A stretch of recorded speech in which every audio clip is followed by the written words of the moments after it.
In the series of videos covering C++ templates, we try to experiment with this template class container.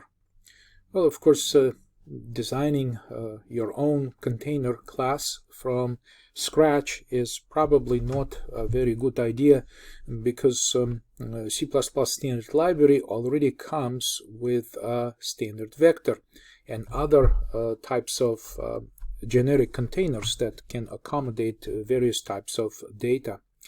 And we will be covering the variety of containers of standard library in our upcoming presentations. Today I would like to go to this tutorial program and show you the simple uses of vector, which is an example of generic dynamic memory container to accommodate various types of elements of data.